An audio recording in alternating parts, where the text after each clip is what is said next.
किसान भाइयों नमस्कार। पाटीदार फार्मिंग चैनल में आप सभी का स्वागत है। किसान साथियों, ये हमारा JG16 किस्म का चना है। आज लगभग साथियों 70 दिन की अवस्था में है और फ्लावरिंग स्टेज पर है।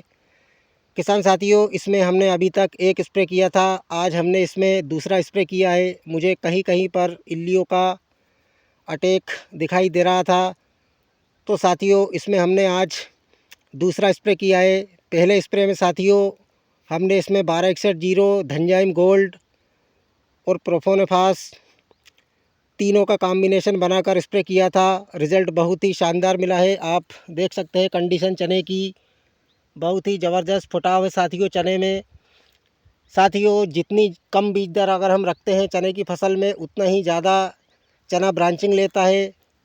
ज़्यादा बीज दर रखने से साथियों चना ना ज़्यादा ब्रांचिंग लेता है, आड़ा पड़ने की समस्या आ जाती है। लेकिन साथियों ये 18 इंच पर बुआई की है और 20 केजी बीज दर वाला प्लॉट है, आपको साफ साफ दिखाई दे रहा होगा। तो साथियों आज मैंने इसमें दूसरा स्प्रे किया है और मैं आपको बताता हूँ मैंने दूसरे स्प्रे में कौन कौन से फर्टिलाइज़र इसमें लिए हैं।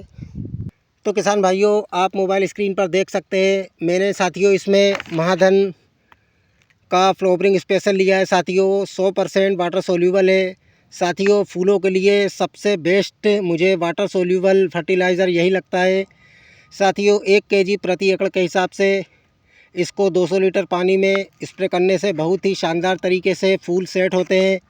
इसके साथ साथियों मैंने इल्लियों के लिए ये UPL का स्पोलेट लिया है, जिसमें इमामेक्टिन बेंजोइट 5% है। साथियों सभी तरह की इल्लियाँ, हरी, सेमी लूपर, काली इल्ली, चने वाली, जितनी भी तरह की इल्लियाँ साथियों इमामेक्टिन बेंजोइट का अगर हम इस्तेमाल करते हैं चने की फसल में, तो सभी तरह की इल्लियाँ बिल्कुल साफ़ हो जाती है। तो साथियों 100 से 120 ग्राम प्रति एकड़ इसका डोज रहता है। इसके साथ किसान भाइयों मैंने एक ग्रोथ प्रोमोटर भी लिया है, सेरेंटा का इसोबियोन। साथियों इसमें ऑर्गेनिक अमीनो एसिड है, पेप्टाइड मिक्सचर है, ऑर्गेनिक फंक्शन। साथियों इसके साथ किसान भाइयों चिपको में मैं हमेशा MA का एप्सा 80 लेता हूं, तो आप देख सकते हैं।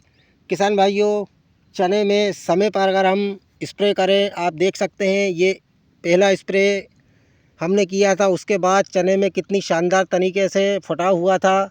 और साथियों आज हमने दूसरा स्प्रे किया है, तो 8 दिन बाद मैं आपको इस खेत की पूरी जानकारी दूंगा। आपको यकीन ना होगा चना इतनी ख़तरनाक तरीके से भी ग्रोथ कर सकता है 20 केजी प्रति एकड़ सीड रेट रखने के बावजूद। तो किसान साथियों दूसरे स्प्रे में मैंने ये तीनों चारों प्रोडक्ट अपने चने की फसल में लिए हैं। किसान भाइयों अगले वर्ष हमने 9 इंच पर बुआई की थी, जिससे कुछ हमको दिक्कत हुई थी।